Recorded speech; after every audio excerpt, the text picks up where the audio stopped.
The temple had been abandoned for 17 years, ever since the night screams echoed from its halls and no one emerged alive.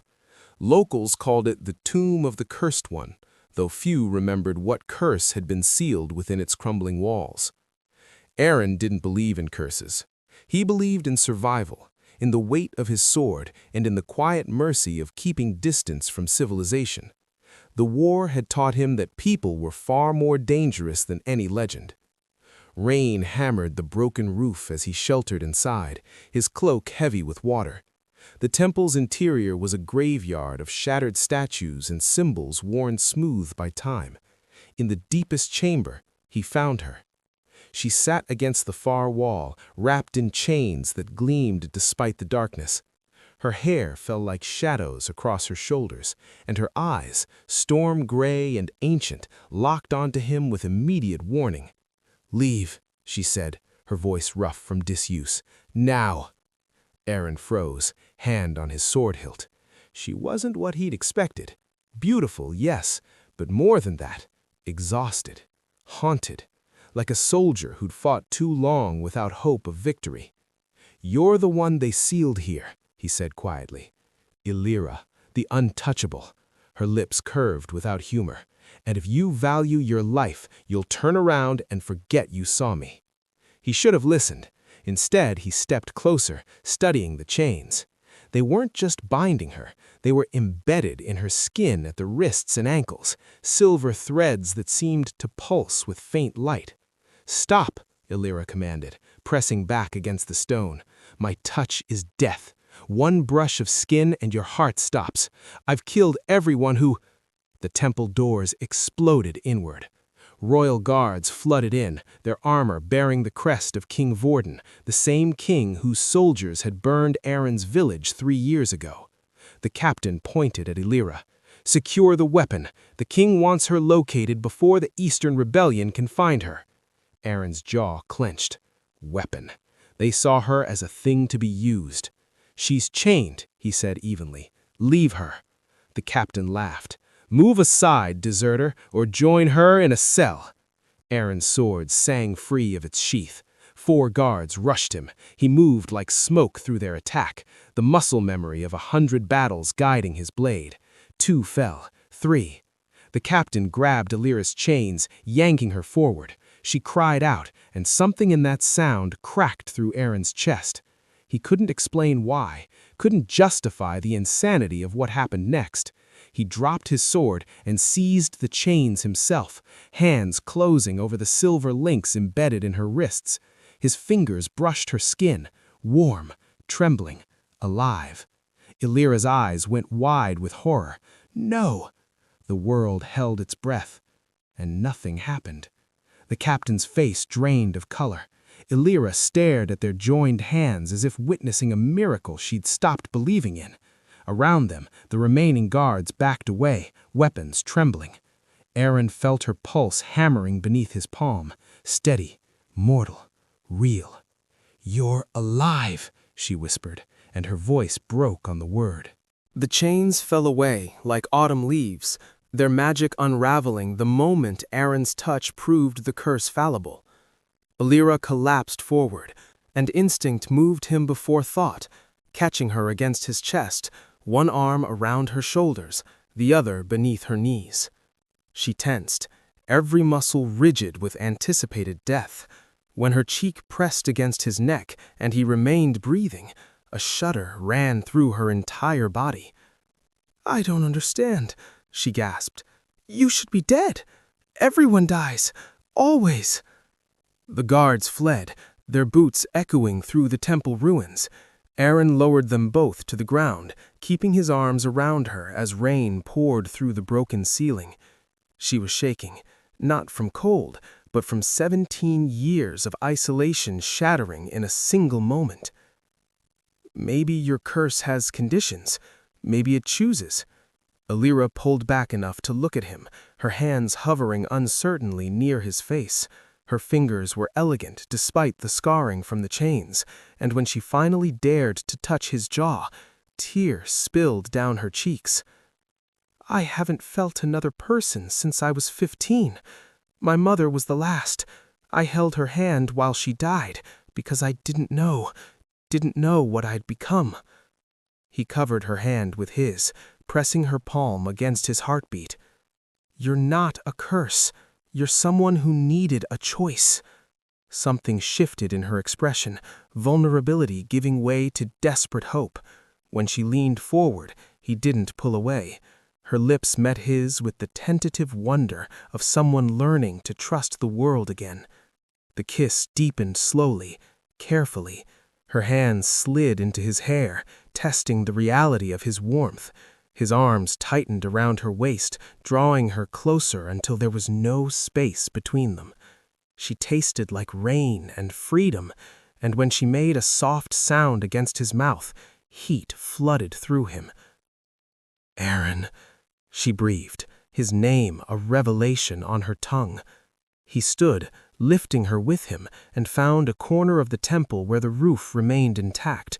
His cloak became a bed beneath them as he laid her down with reverence usually reserved for sacred things.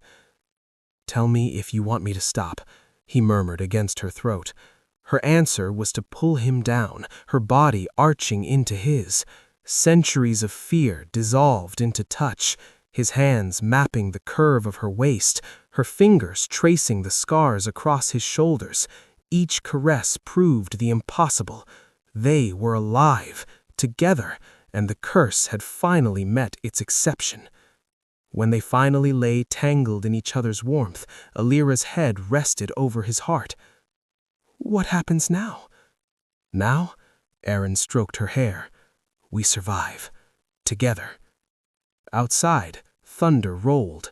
Neither heard the messenger racing toward King Vorden's castle, carrying news that would shake kingdoms. The untouchable had been freed, and her immunity walked beside her. 3 days of hiding in the forest taught Aaron 2 things. Alira could fight, and her touch remained lethal to everyone but him. A hunter had stumbled upon their camp at dawn.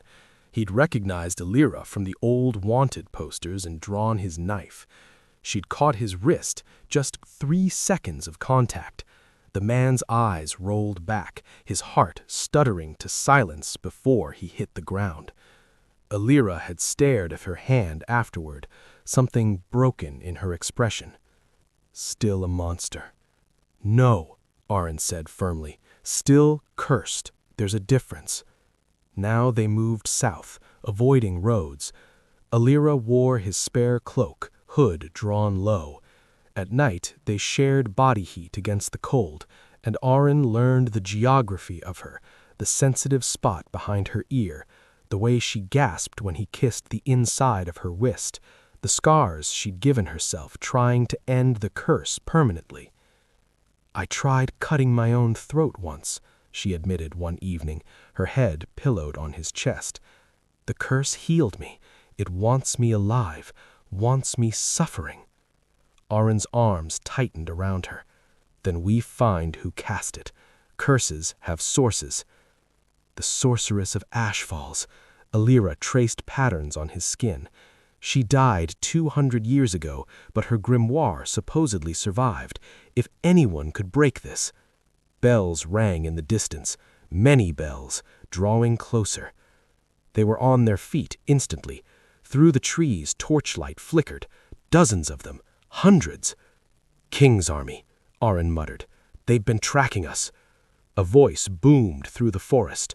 "Alira the untouchable! Surrender yourself, and the deserter lives!" Alira's face hardened. "I should go. This is my curse, not our curse." Aaron gripped her shoulders. "We face it together, or not at all." The first soldiers crashed through the underbrush. Aaron's sword found flesh, but more came, too many. A blade sliced across his ribs, hot blood flowering across his side. Alira screamed, not in fear, but in rage. She tore off her cloak and walked into the soldiers' midst. The first man she touched dropped, the second, the fifth. They tried to retreat, but she was faster, grief and fury making her lethal. Bodies fell like wheat before a scythe until the survivors fled, screaming about demons and death incarnate. Aaron leaned against a tree, clutching his wound. Alira returned to him, her hands, those killing hands, gentle as she examined the cut. "I'm all right," he managed. "You're bleeding because of me," her voice cracked.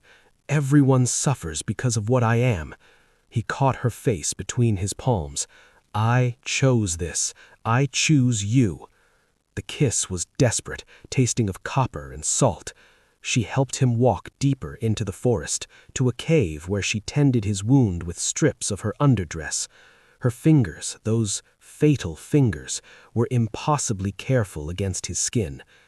"If we're doing this," she said quietly, "we need to reach Ashfalls, find answers before the whole kingdom comes for us."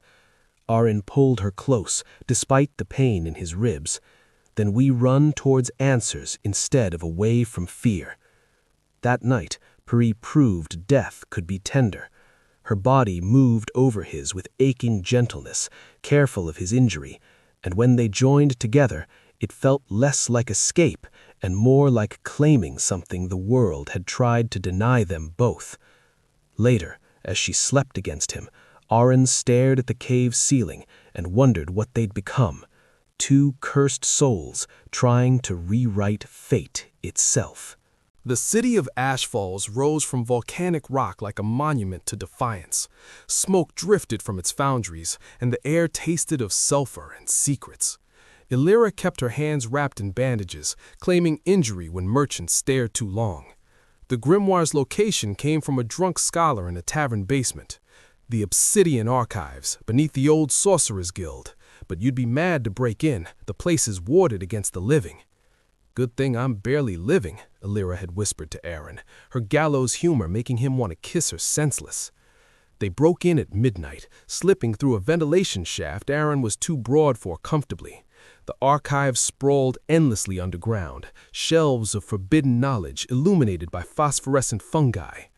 There, Alira pointed to a glass case containing a book bound in what looked disturbingly like human skin. Symbols crawled across its surface, rearranging themselves when observed directly. Aaron smashed the case. Alarm shrieked immediately, magical, piercing. Alira grabbed the grimoire. Its pages burned hot against her palms, and for a terrifying moment, Aaron thought it would reject her. Then the book fell open, revealing script that riffed like living things. "The touch of severance," Alira read out loud, her voice shaking. "Cast upon those who loved too freely, touched too easily. The curse feeds on isolation, growing stronger with each death. Only one who loves without fear can break the chain." Footsteps pounded above. Guards, lots of them. "There's more," Alira continued frantically. "The curse breaker must offer willing touch before 3 witnesses, speaking the condemned's true name with perfect knowledge of their soul." Aaron pulled her toward the exit. "We'll find a way." The guildmaster descended the stairs, flanked by mages crackling with hostile energy. "You've stolen property of the sorceress's estate. Surrender or face execution." Alira stepped forward, unwrapping her bandages. "You want a demonstration of what I am." The guildmaster paled. "The untouchable, by the gods." "I'm taking this book," Alira said coldly. "You can try to stop me, but count how many men you're willing to lose." In the tense silence, Aaron noticed the 3 apprentice mages standing behind the guildmaster, young, afraid, but present. 3 witnesses.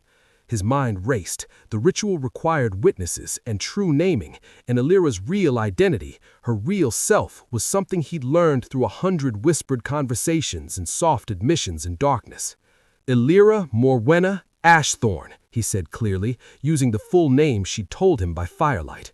"Born under winter stars, daughter of a seamstress who taught her kindness, survivor of 17 years alone, who never let cruelty replace compassion." She turned to him, eyes wide.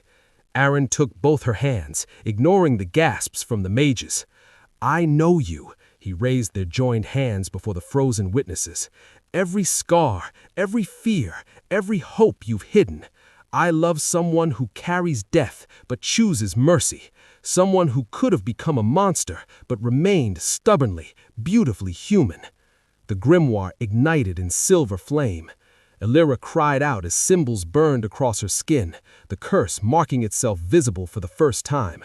Aaron held tight as she convulsed, the magic tearing itself free like thorns pulled from deep wounds. When the light faded, she sagged against him, her hands pressed against his chest, and beneath her palms, his heart beat steady and strong. "Try," he urged gently. Trembling, Illyra reached toward the nearest apprentice, a girl barely 16. Her fingers brushed her sleeve, then her wrist. Nothing. No death. No curse. The girl lived. Illyra made a sound between a laugh and a sob, touching everything in reach. Stone, wood, the guildmaster's horrified face. Life persisted. The curse was broken. She turned to Aaron and kissed him with such fierce joy that he forgot they were surrounded, forgot everything except the miracle of her touch freely given and freely received. News of the broken curse spread faster than wildfire. Within weeks, Illyra became something more dangerous than a weapon. She became a symbol. Cursed beings across the kingdom sought her out. A man whose tears turned to acid, a child whose laughter summoned storms, a woman whose shadow devoured light. They came asking the same question: how? Illyra and Aaron established a refuge in the ruins of the old temple where they'd met, fitting that a place of isolation became a sanctuary for the condemned. "It's not just touch," Illyra explained to a gathering of 30 cursed souls. "It's being known, seen completely, and loved anyway.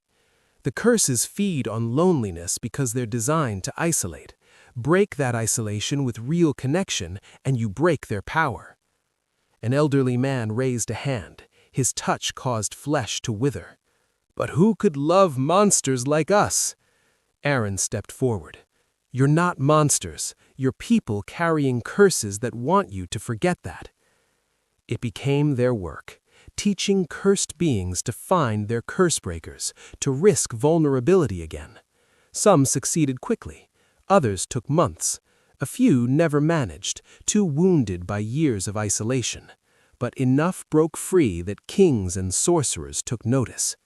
King Vorden sent assassins first. They failed when the cursed community defended itself with combined powers now turned toward protection rather than destruction. Then he sent diplomats, offering wealth if Illyra would create an army of curse breakers. She refused. "We're not weapons. Not anymore." On their 1-year anniversary, Aaron found Illyra in the temple's garden, a real garden now, planted by hands that no longer feared their touch. She wore flowers in her hair, and when she smiled at him, it still stole his breath. "I've been thinking," she said, taking his hand and pulling him close, "about what we build next. This refuge helps people break curses, but what about preventing them? What if we established a school teaching connection instead of isolation?" Aaron kissed her forehead. "You want to change how the world sees curses entirely? I want to change how the world sees each other." She leaned into him. "No one should suffer 17 years alone because they're different." That night, they made love in their shared room overlooking the garden, slower, deeper than their desperate first joining. Illyra mapped new scars Aaron had earned protecting their refuge.